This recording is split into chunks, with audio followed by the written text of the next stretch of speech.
Jai Shriman Narayan. Jai Shriman Narayan. Jai Shriman Narayan. I pay my obeisances to my spiritual master, Srimad Jagadguru Sudarshan Acharyaji Maharaj. I pay my obeisances to Lord Sri Ramanuj. I pay my obeisances to the Purva Acharyas. I pay my obeisances to the 12 Alvars. I pay my obeisances to Mother Lakshmi. And I pay my obeisances to Lord Sriman Narayan. I welcome all of you physically present here at the Sri Narayan Dham in Durban, South Africa. I welcome those that's watching this discourse locally, nationally, and internationally. And I welcome in advance those that's going to be watching this discourse on YouTube and the various groups from around the world subsequently. Our topic continues in the subject of creation, and I've stated earlier on, and I'm doing so now again, that we use various analogies, current day analogies, analogies in terms of technology and instruments that we use in our daily lives in this, the 21st century, and then we connect and synthesize these analogies with the instructions from the absolute science. And we've stated that Sanatan Dharma means righteous living and eternally attached to the Supreme Absolute, which ultimately means that Sanatan Dharma is eternal.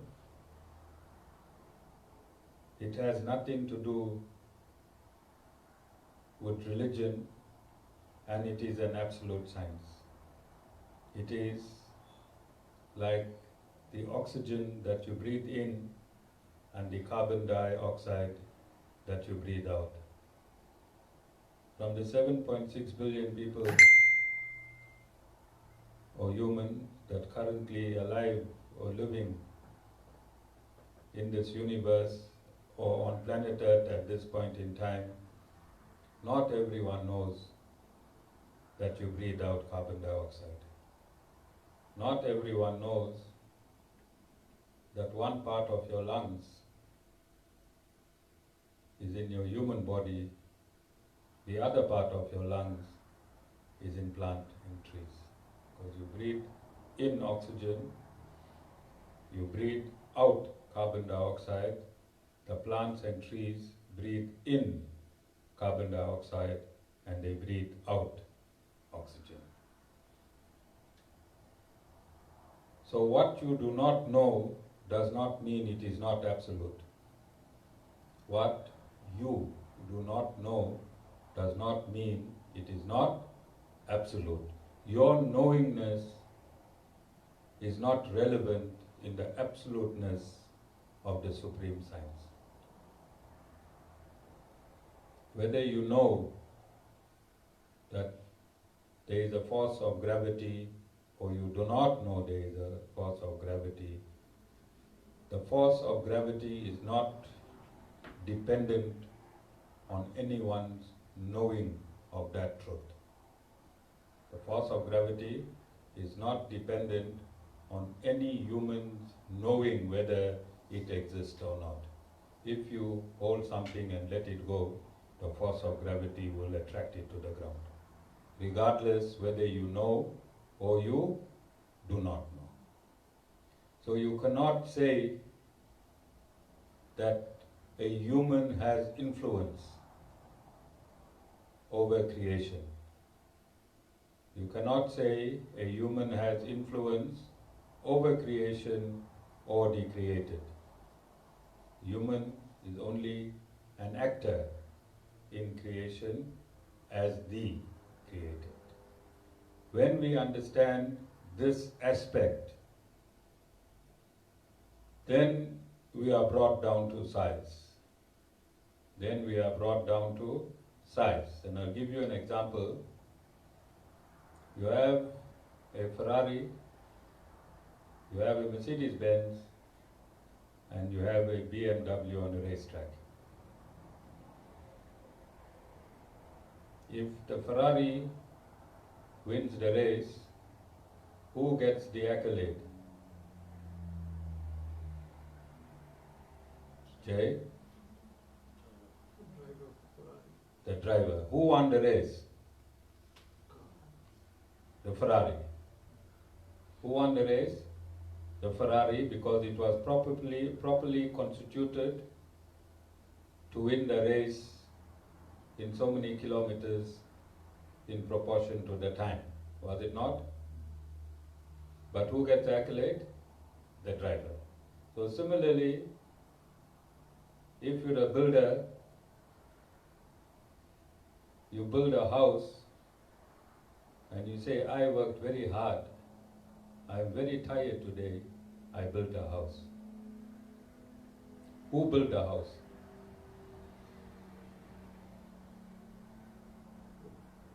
Say what? The body of the builder. The body in which the builder is residing in.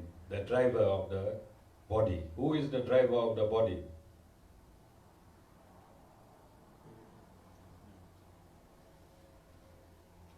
Who is the driver of the body?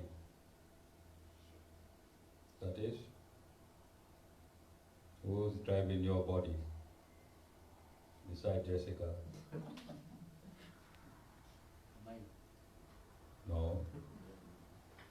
The mind is just a computer in the body.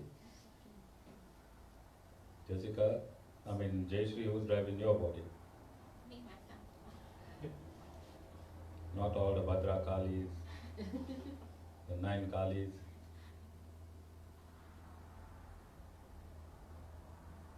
Who is driving the body?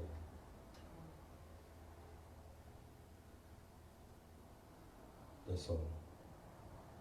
Because I explained in the last satsang, as soon as the soul leaves the body, then you do not regard the body with a name anymore. You say, what time is the body coming to the premises? Don't you? You don't use the name anymore. That name in that body for that part in time was associated with the soul. This is important. This discourse is important. And if you apply your mind to it, your life becomes ABC. What's ABC? Word of the same as easy as A, B, C. So I'm going to give you another example. Who is the life of the car? The car itself or the battery?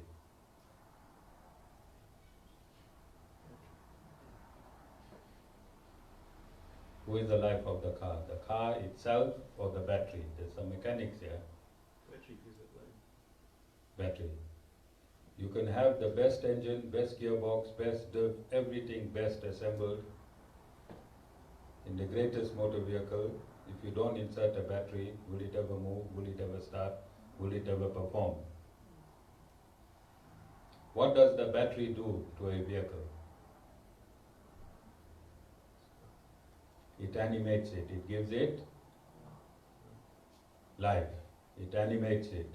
It makes the thousands of intricate systems within the battery synthesize and function. Synthesize and function.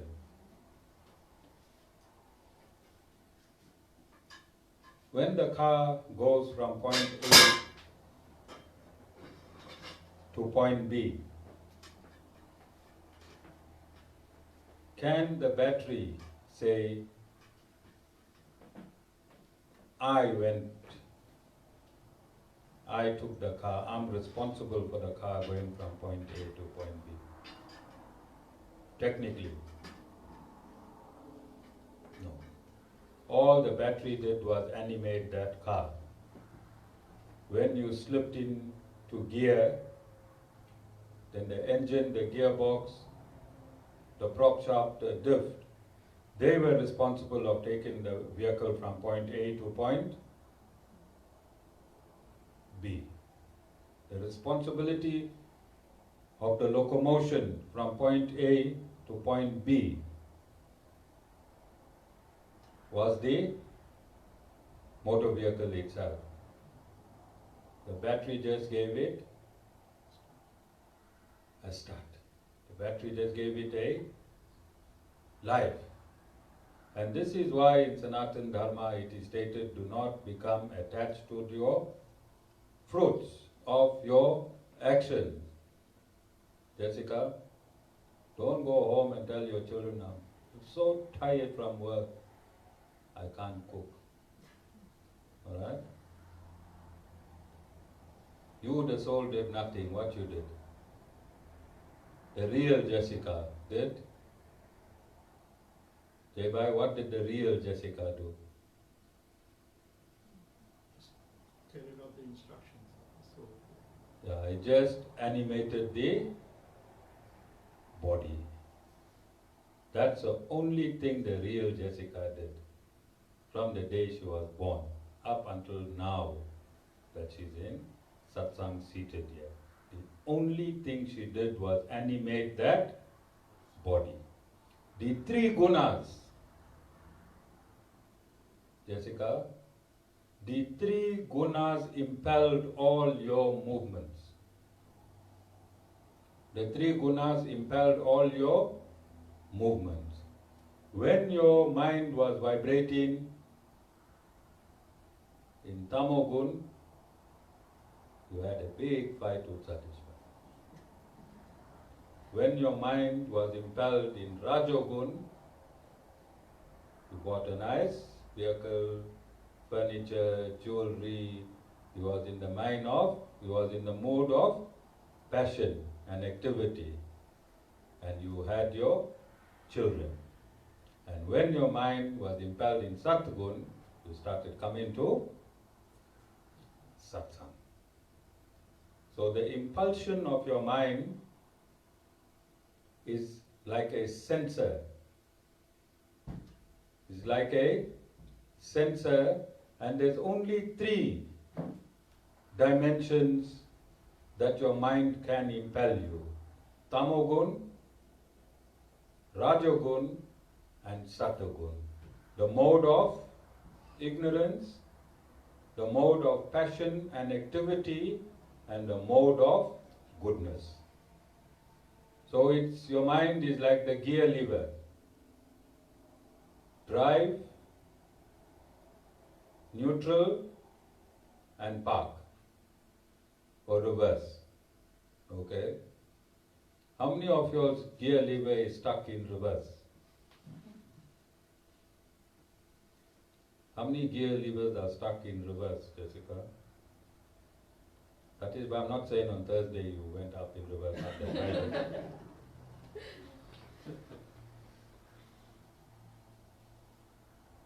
Are you understanding?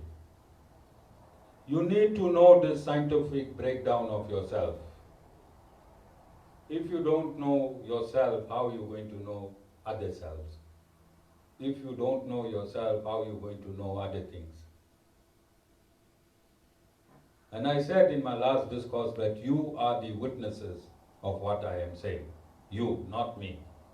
You witness it. You've been to a funeral. You know that that body now is useless after the battery has left. The same analogy, reincarnation. Can you take a battery from a BMW 638, if that's a specification, and put it in a Mercedes-Benz? 638, if the specifications is right. Same spec. Yes, then you can take it and put it in a Ferrari. Then you can take it and put it in a Mini. One battery can give all these different makes, lives. It can animate all the different vehicles, isn't it? So similarly, whether you Muslim, whether you Christian, whether you Jew, whether you Chinese, Any race, any religion you belong to, the soul just goes there and animates it. And that is why in Sanatan Dharma we are not sectarian. But then you can't be like China. You can't take a Mercedes front and put it to the Mazda side. Those vehicles don't last long. Do those vehicles last long? So because you can't be like China and interface different vehicles, you have different religions. There's nothing wrong with having different religions. You have a religion, you are authentic in that religion, you're performing your functions in that religion, it's fine, there is no problem. There is no problem. But Sanatan Dharma is the space shop for all the religions. We have all the parts for all the religions. I was telling somebody yesterday that I've done quite a few head gasket changes in my satsang. Gaskets come, devotees come with blown gaskets, all right? And I have unlimited space. I have unlimited space, genuine space. Genuine space by the maker, because we are a franchise of the original creator, Lord Sriman Narayan. So when we put a head gasket, it lasts for its specified time. And that is a guarantee. Alright? We're not just changing any spares and putting them in a Lord Narayan box. Jaibai, you know what I'm talking about. Alright? We put in a genuine Lord Narayan spare. So this is Sanatan Dharma. This is who you are. You are not this body. Now let's see why Lord Shri Krishna says, do not get attached to the fruit of your actions. Why does he say that? Do not get attached to the fruit of your actions. Why is it so important?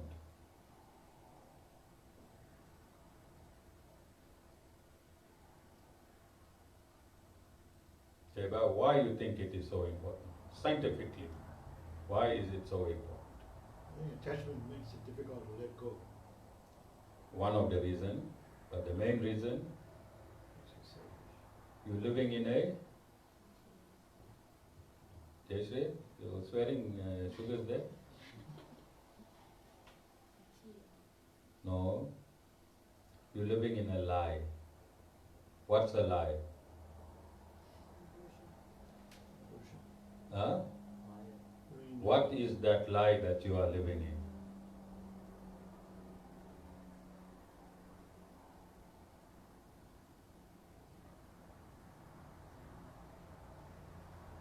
That I am this body. If you are living in a lie, every action or reaction will be a lie. And you lie in this entire lifetime, or you live in a lie this lifetime. This lie binds you up for your next lifetime. And the next lie in the next lifetime binds you up for the next lifetime. And this is why they say, do not desire your fruit of your action, because it is binding. It is binding. It binds you. How does it bind you? It continues to bind you in various bodies. The binding is the awarding of various bodies in each subsequent lifetime. Let us test this. How many of you did maths in school? Everyone? Satish, you skip maths? Yeah. So all of us did maths in school. Did we not? Everyone did maths. Tell me which aspect of this universe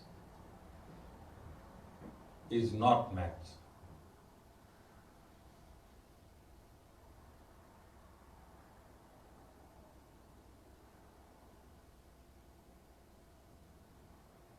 Tell me what is not mathematical.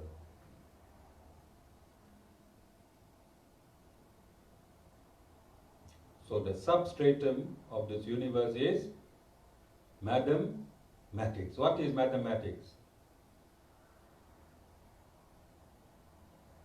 Jai. It's calculation based on solving problems. So what type of calculation? Scientific. Absolute. Even before science come in.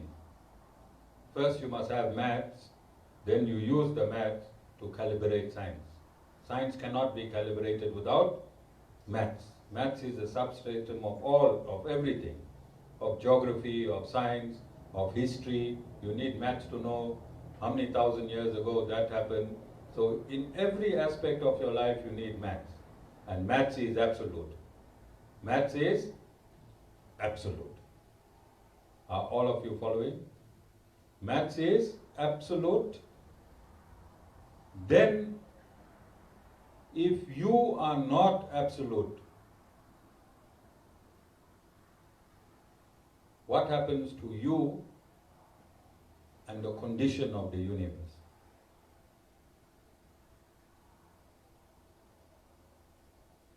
Okay, let me do it another way. Equations. Most of us made it to high school. Alright? We did equations. Equations start from there and where it ends? Yeah? Start there and end? Yeah. So a good, juicy equation should have a minimum of 10 steps. Step 1, you write the equation down, then you simplify it, you do your various operations until you land in the bottom and you'll get a result for the equation. So if it is a 10-mark question in a maths paper, and you did line 1 right, line 2 right, line 3 right, line 4 right, line 5 and line 6 right, then your calculation in line 6 was wrong. How many marks you should get? 6. You'll get 6 because right up to 6 lines you are correct. So this is why all humans are surviving in the various religions in the world, because they get in 1 line right, 2 lines, 3 lines, 4 lines, 5. The balance of what you are getting wrong, the Lord gives you another body so that you can rectify and evolve. Up until the day you get 10 out of 10. All of you understand? So let's come back. I'm doing this discourse in twofold, but at the conclusion of the discourse you'll understand why I am doing it in twofold. Alright?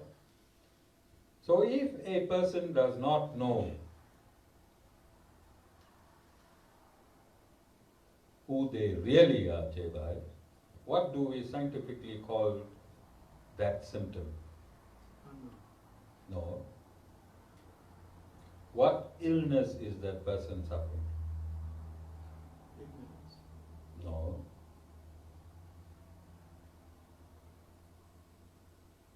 Amnesia. Amnesia. So from the 7.6 billion human on this earth, how many is suffering from amnesia? Almost 99.9%. Is it? What is that amnesia? They think they are someone else. So Jai, imagine if you thought you were Michael Jackson, what you would be doing? moonwalking. You would be moonwalking, alright? Because you think you are someone else, and that someone else, I just said Michael Jackson. So if you think you are the body, then what would you do? You'll attach yourself to all the activities of the body. And what's one of the activities of the body, Jessica? Attachment to a husband, because you think you are the body, then you need to get attached to another body called the husband. Then because you think you are the body, you get attached to the children. Then because you think you are the body, you get attached to all the sense objects of the body. You become attached to the objects of the body. So you become attached to your motor vehicle, you come attached to your jewelry, you come attached to your money, and you come attached to everything that is connected to the body. Is this a real attachment or a false attachment?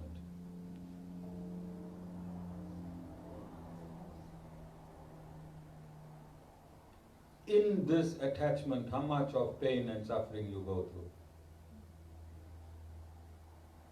How much of pain and suffering you go through when you attach to your wife, you attach to your children, you attach to your job, you attach to your money, you attach to your house? How much of suffering is there? Only one thing that causes that suffering is what? Attachment. The only suffering is that one thing which is called attachment. If you remove attachment, what happens?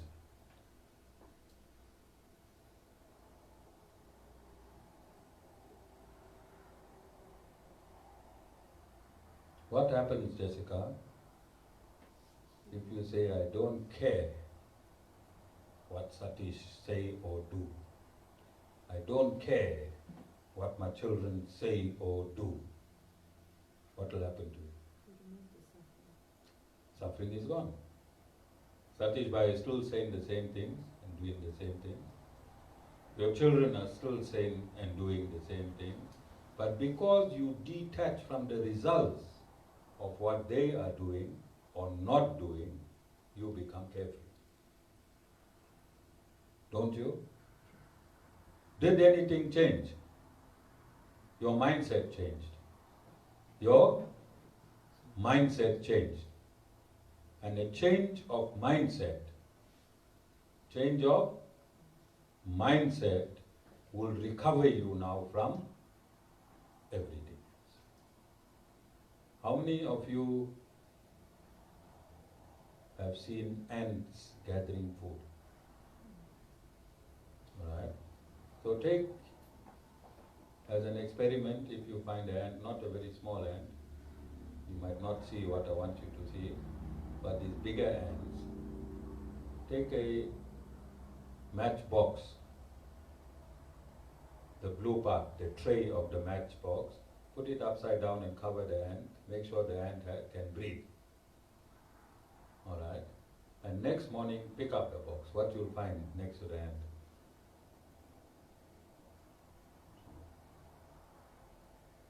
You'll see a small white grain.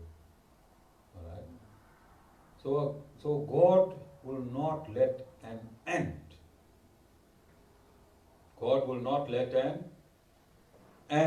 go hungry. Jai, if you use maths, how many times bigger than an ant you are? Alright? And you think God can't see you?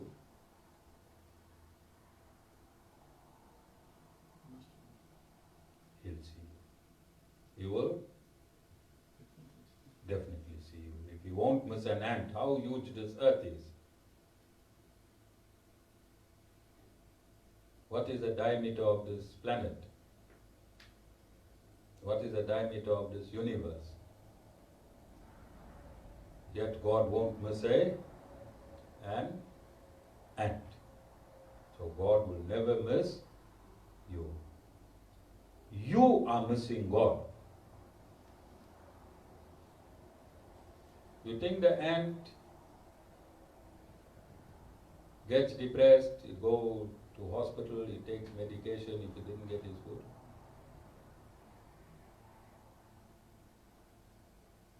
Jessica?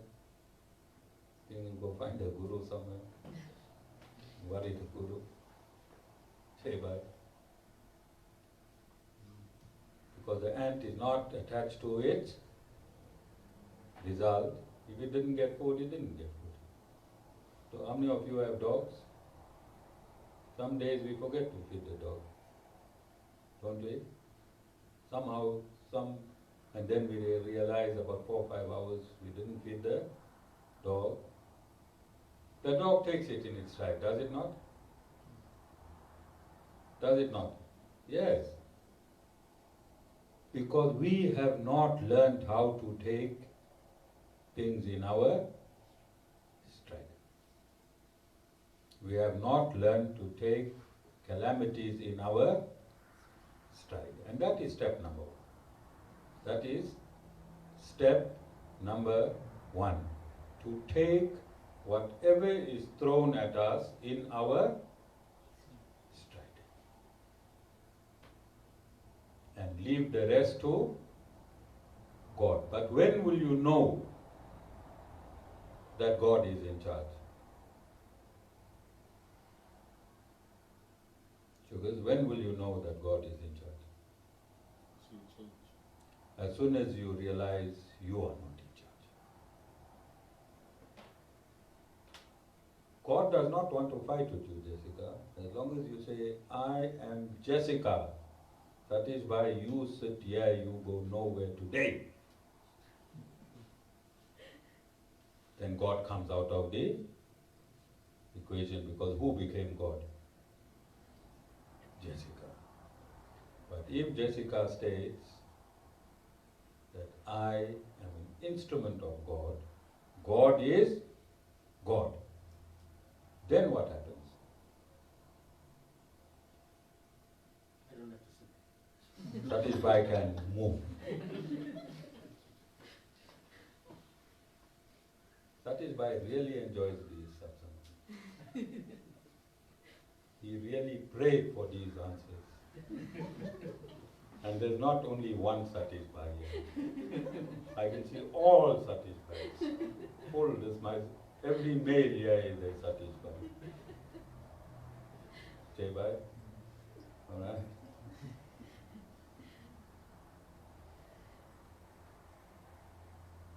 So let us understand what I'm saying now scientifically.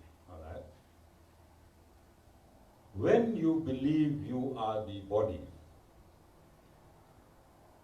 when you believe there is an I that you know. Even in your sleep, you know there is an I. We all know of this I. Alright? And we all know that this I is not the body. We know it. Our language, any language, okay? Anyone know Tamil here? Anyone knows Tamil? You know Tamil, bhai? Hindi? Who knows Hindi nicely? Jessica? Say my hand in Tamil.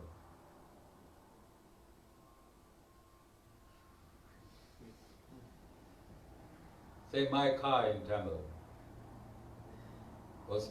Okay, just use any body part. Say my eyes, my hand. Jessica? Say my hand. Mera haath. My hand.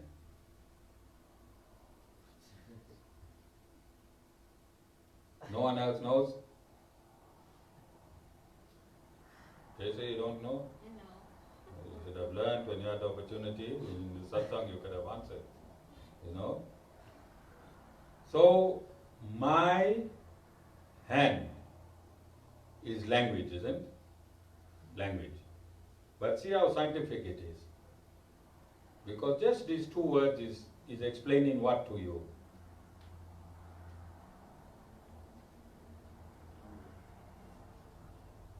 That is why think. J, think. Explaining body part. My hand. Immediately it's stating that there are two entities.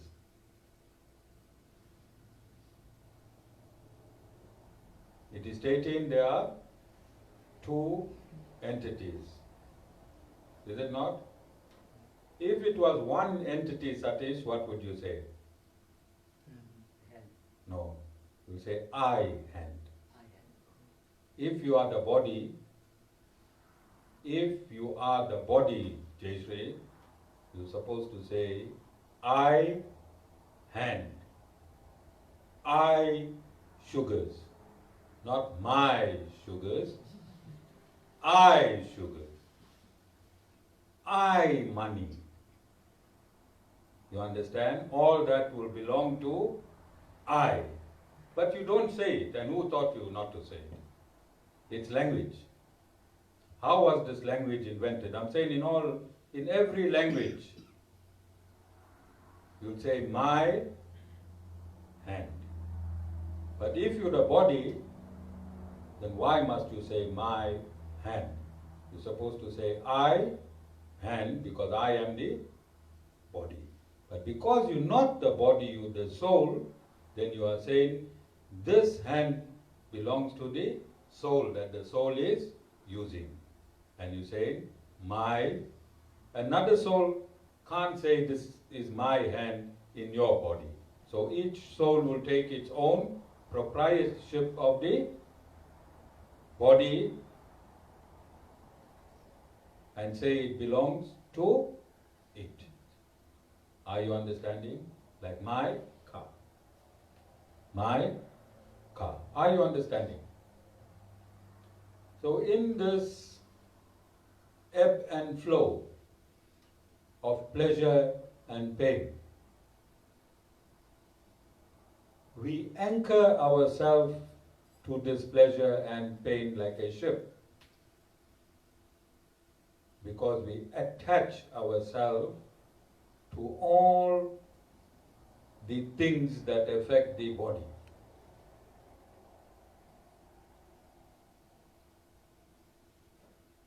We attach ourselves to all the things that affect the body and related to the body.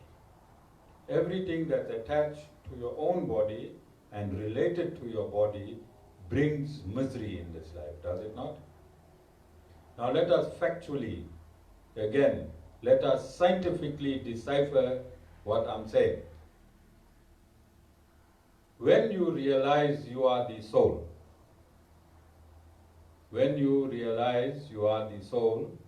Lord Sri Krishna has stated in the Bhagavad Gita, which I have stated on numerous occasions, that the soul cannot be burnt. The soul cannot be burnt. The soul cannot be shot into smithereens. The soul cannot be drowned. The soul cannot be drowned, and the wind cannot obliterate the soul. So in this universe, these four elements that are gross elements. How many elements are there in this universe? 5. 4 are gross. Ether is not gross because the soul can abide in ether without ether destroying the soul. Ether is space.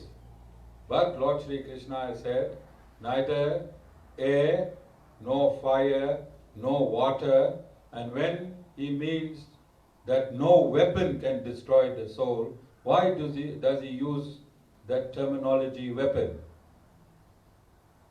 What is my weapon made of? Earth. Weapon is made of earth.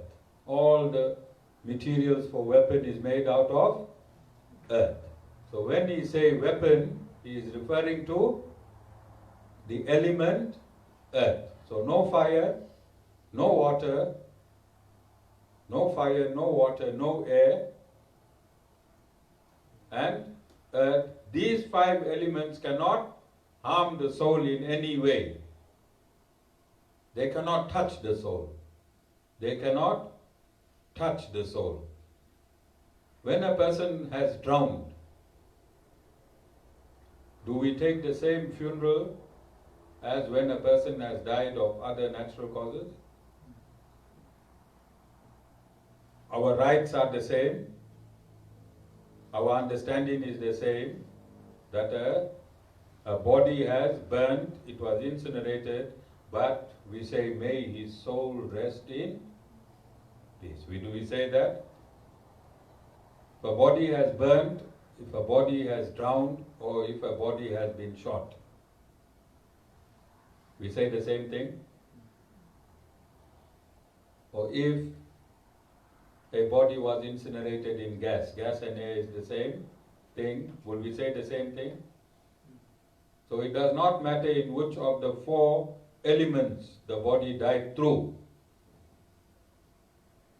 We understand that it was just the body that died, which means if a body was burnt and incinerated whilst it was alive, and we're using the same concepts that we use in as if this body died from natural causes, then aren't we scientifically acknowledging that fire cannot kill the soul? We, all of us, aren't we doing this? Unknowingly, but aren't we scientifically acknowledging that this soul is going to rest in peace, it's going to be reincarnated, although it was burnt? So we ourselves, through our own experience, we are endorsing that this soul that was in our body could not be burnt. We are endorsing it cannot be drowned. We are endorsing that no gaseous vapor, although the body was vaporized, the soul is still intact. And we are saying that although this body was shot by a machine gun, the soul is still intact. So who is authenticating what Lord Sri Krishna stated? All of us in all religions. All of us in all religions believe that there is a soul, and that soul, some religion will not believe it reincarnates. Alright? They had a specific reason at a specific time to make that belief for a specific set of people. You understand? So we're not going into the debates of the different religion and the different understanding. We are talking of the substratum, what is common in all religions. So in all religion, no matter how you die, there is an agreement that these five elements can't kill you. So why are you afraid, Jessica? You can never die. You can never die. And this should give you the first relief. The first relief as a human being. This statement that I made now, and this discourse, this part of the discourse I am discussing. Because if you know you can never die, what it means.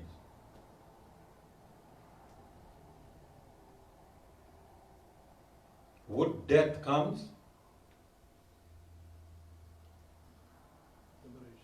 Fear. If you know you're going to die soon, comes fear. If you know you will never die, is there any need for fear?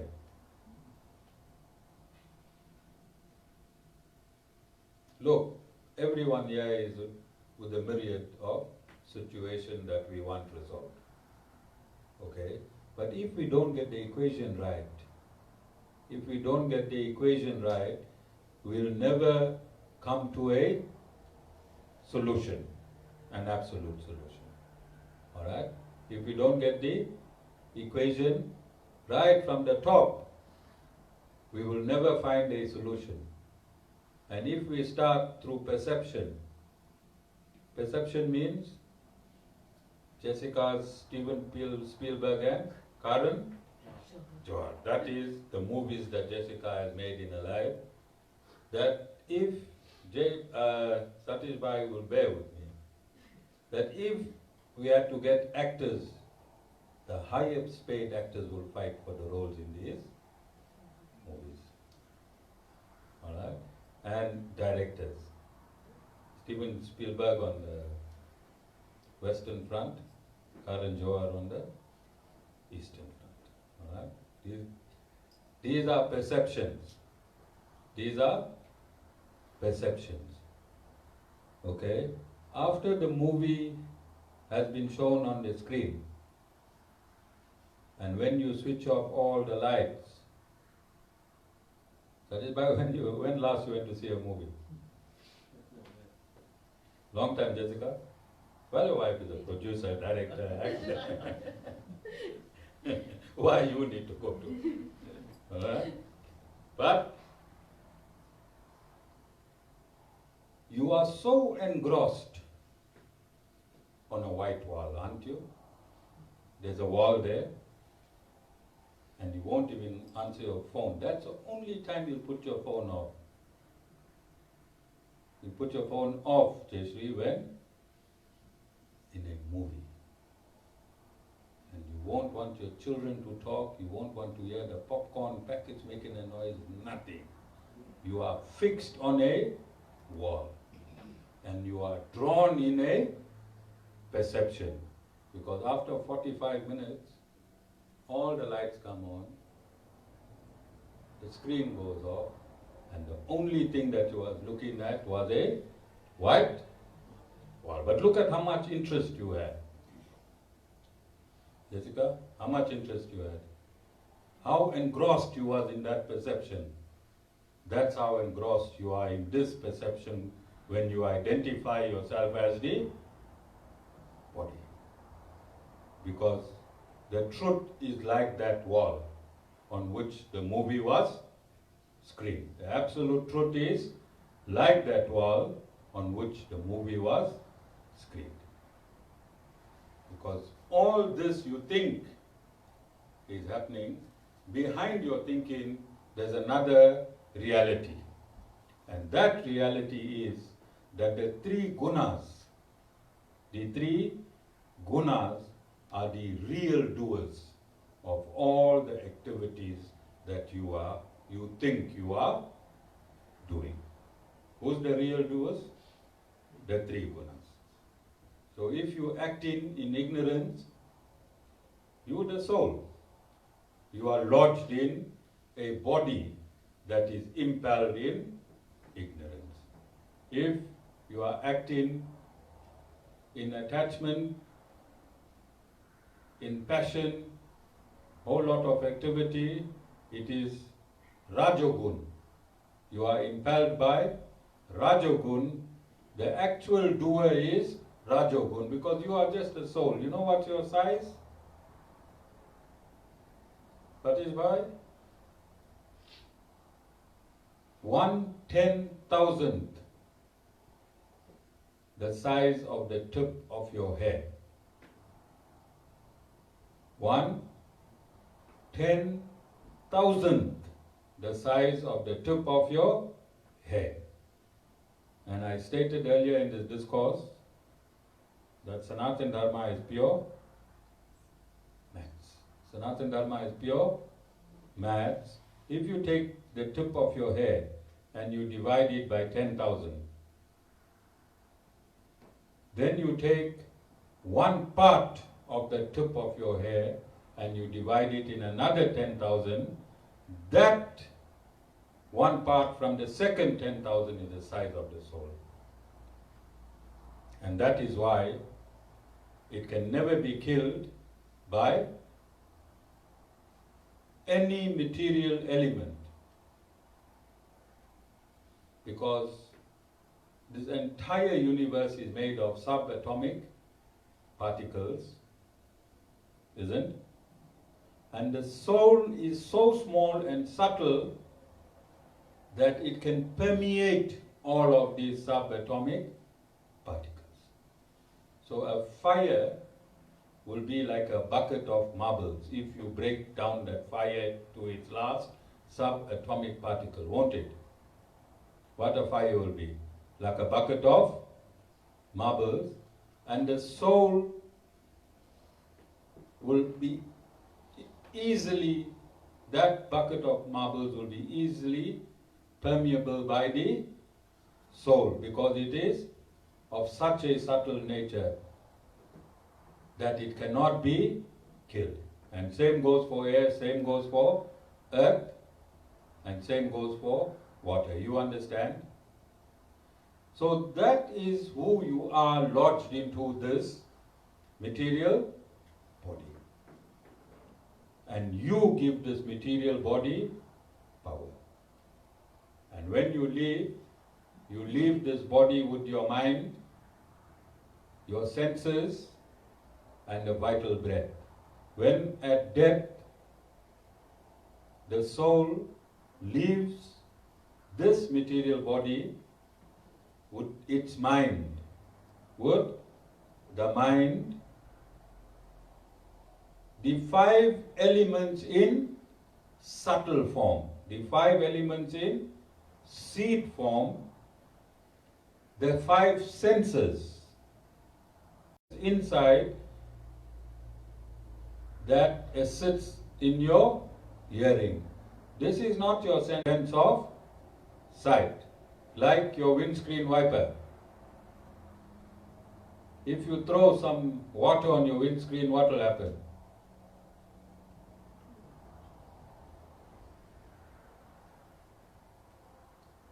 Did the wiper blade sense the water, or is there a sensor on the windscreen that sensed the water and activated the wiper blade to work?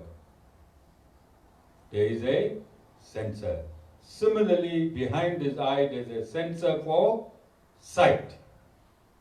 This is the eyeball itself is just the outside external wiper blade. Do you understanding? So this sense, 5 senses, 5 elements, your mind, and the air, vital air that you breathe, is also divided in 5. Together with the soul, go and take the next body. Go and take the next body.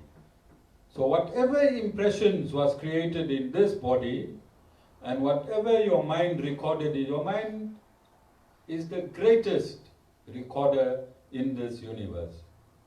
Jessica? That's why I said movie. Alright? Mind is the greatest recorder, it records everything. That recording goes in every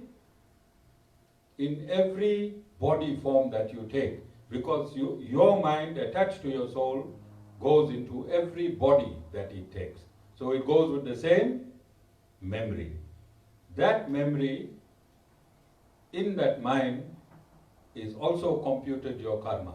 And that's how you can never go wrong in whichever body you are.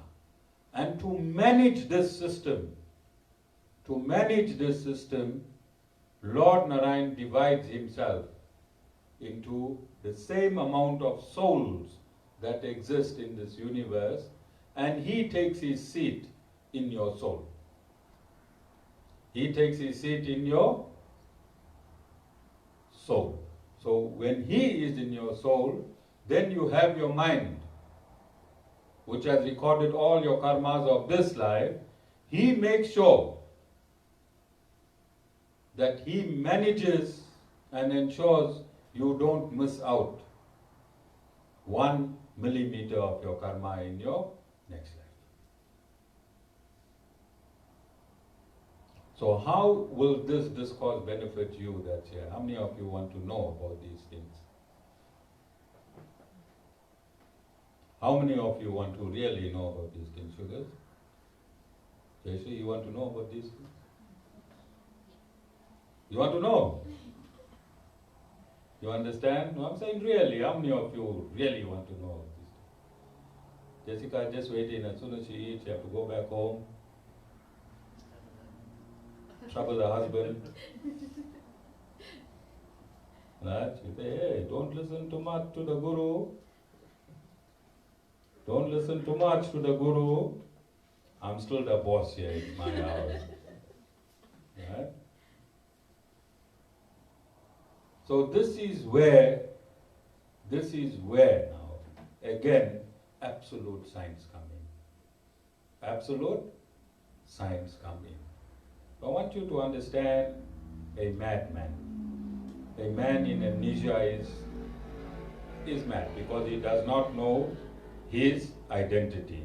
He does not know his true self. And this is why you have a satsang. You can see these big photographs all around me. All of you can see it. Look around, see how many photographs we got. So Satish Bhai, a man in amnesia, when he goes to his psychiatrist will take out photographs of who he knew in the past. Alright? For what reason? Jessica?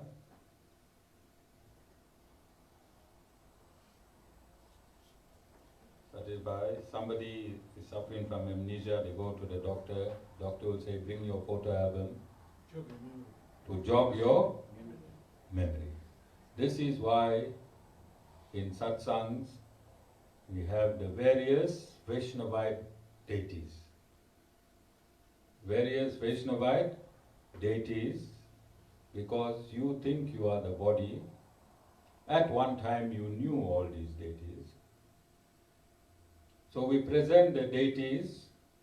At one time you also knew the mantra.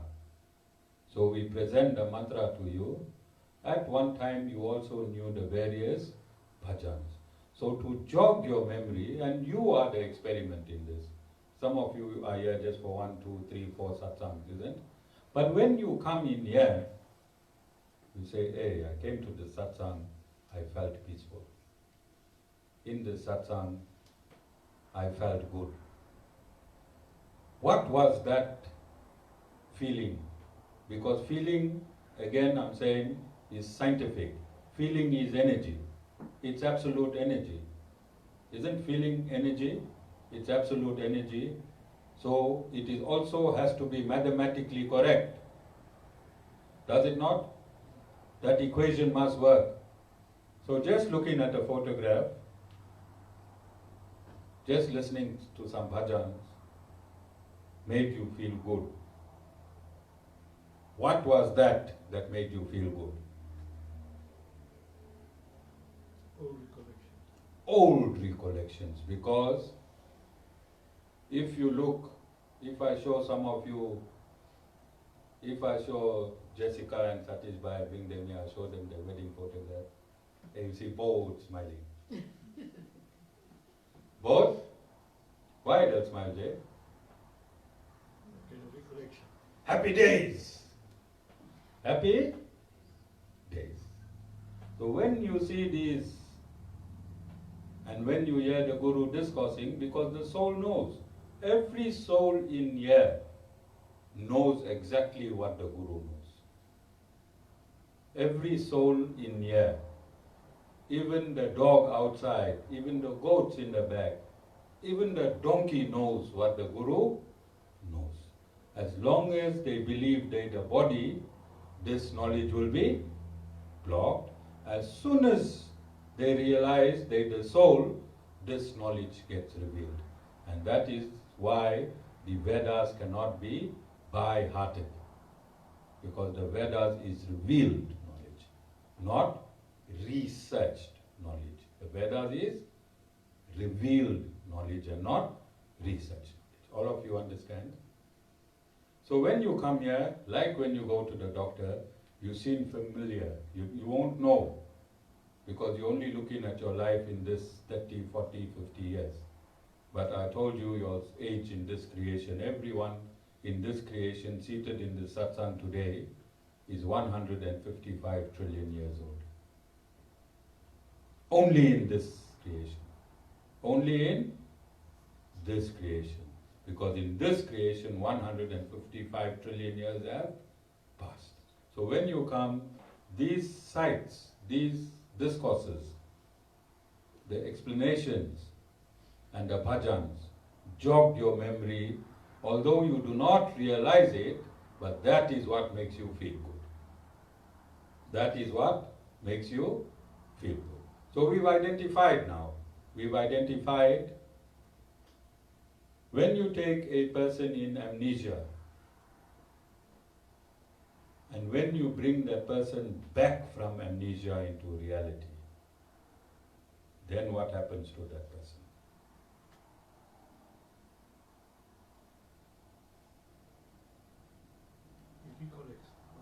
He recollects, and once he recollects the absolute truth, then he changes his life according to that absolute truth. Will he still live the same life that he was living whilst he was in amnesia? He'll go back to normal. So this life is not normal. This life is in amnesia, and as soon as you come out of this life, you'll come back to normal. When you come to your spiritual normal, then you don't care whether you got promoted, you don't care whether you got demoted, because the promotion and demotion belongs to who? The body. You don't care whether you have R1,000,000 or you don't care whether you have R5, because the R5 and the R1,000,000 belongs to the body. You don't care whether your children are troublesome or you don't care whether your children are divine, because your children belong to the body and the functions of the children belong to material nature, their souls belong to Lord Narayan. All of you understand? All this don't care starts. When this don't care starts, what it means?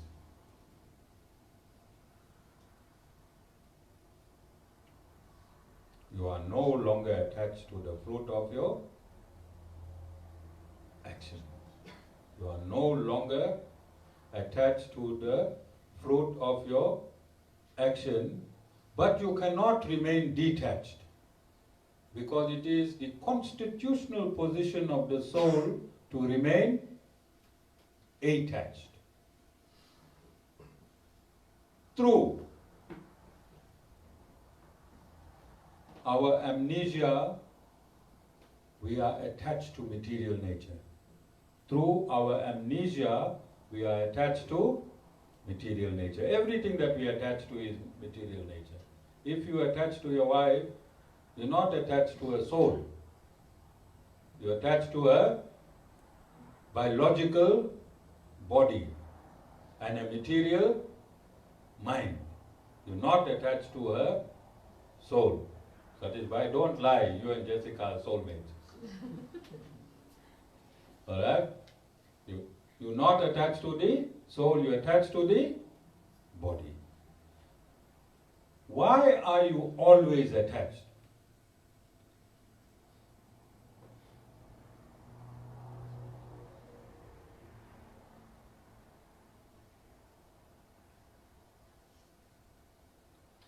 Because it's your constitutional position to be attached. It is your that's how the soul is. That is one of the attributes of the soul, to be always attached. But what is the mistake? We are attached to the wrong entity. Where your attachment should be? That is where? To God.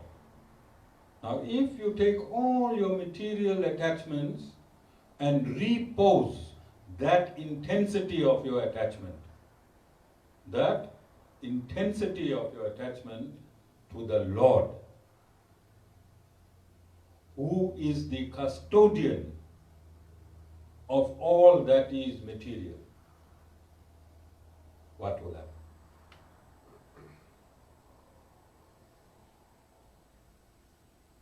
We'll achieve the detachment. You will detach emotionally. All our attachments are emotional, isn't it?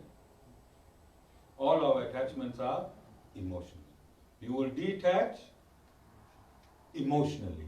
When you detach emotionally, is there any pain? Because where is the pain?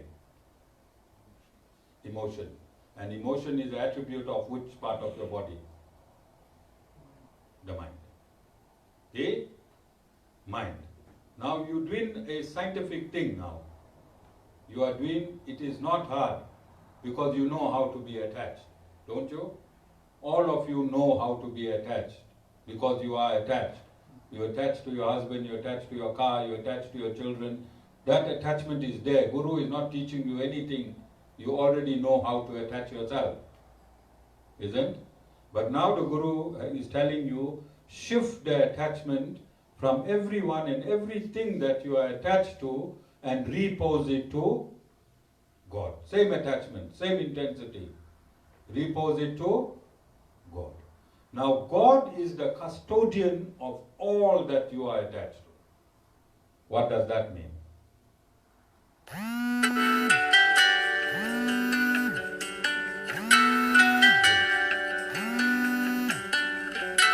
Whatever you are attached to belongs to who? To God.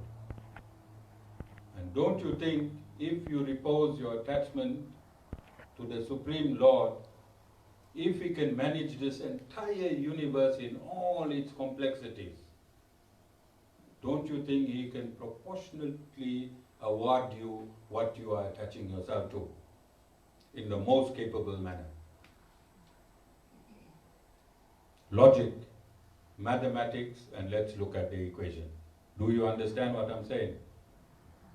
So instead of attaching yourself to anything that's bothering you, anything that is troublesome, take that same bother, take that same trouble and attach it to whom?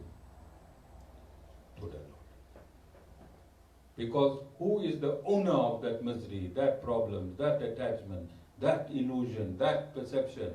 All that belongs to God. Everything belongs to God. So when you get up in the morning, tell God, I belong to you. You belong to me. I am in you. You are in me. Can you say that? Can you say that? Yes. And what will happen? By saying, I belong to you and you belong to me, what process is happening? Connection. Then you say, I am in you. You are in me. When two entities are in each other, what it becomes? One entity. If you and God become one entity, is there any pain any longer? Is there any suffering any longer? All of you understand? All of you understand? And lastly, I want to say that I read from Chinnajaya Swami. He said, Seva is like money, not Seva. Money is like air. Money is like air. What you must do, what you do with air? Let me ask this new guy. Put your mask a little bit down. What you do with air? We breathe in and out. money comes to you, what you must do.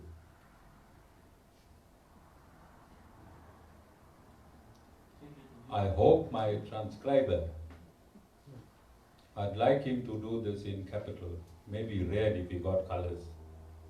Maybe red if he got colors. Alright? Money must be treated like air. It must come in and it must go out.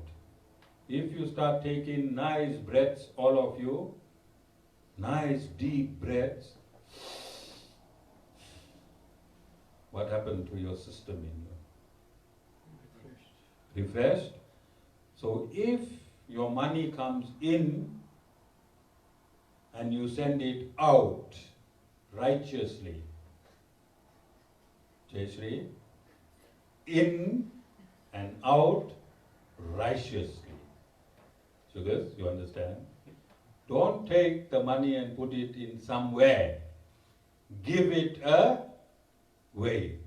As your breathing in and breathing out makes your breathing facility healthy, your money coming in and your money leaving will make your monetary system healthy. Is it not scientific?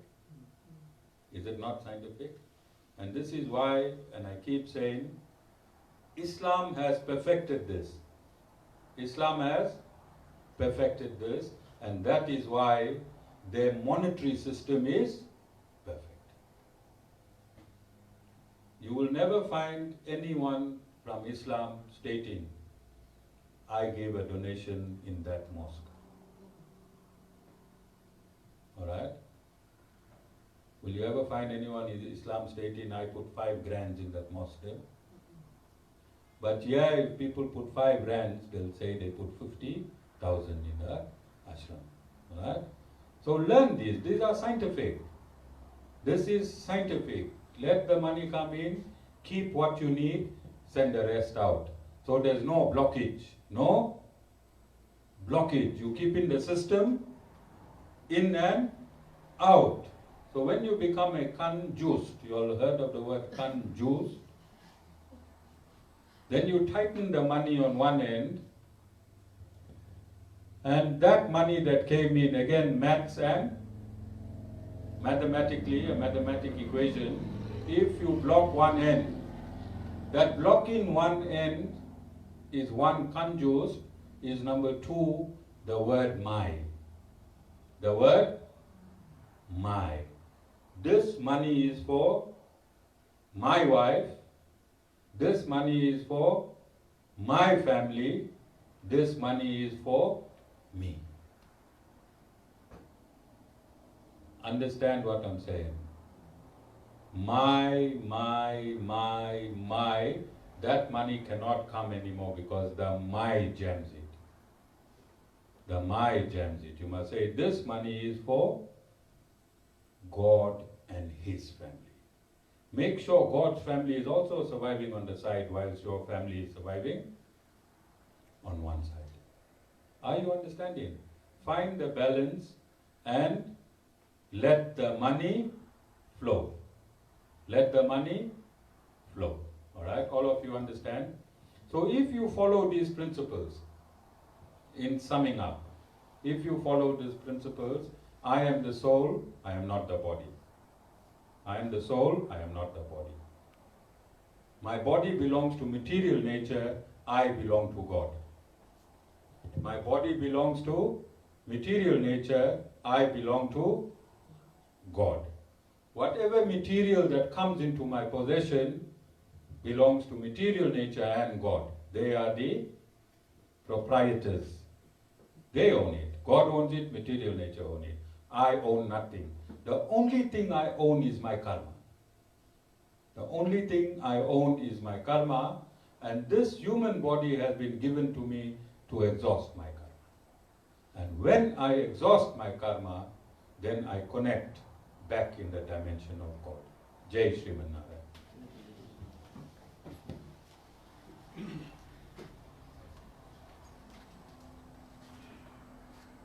This course will be longer and longer until I see the clock.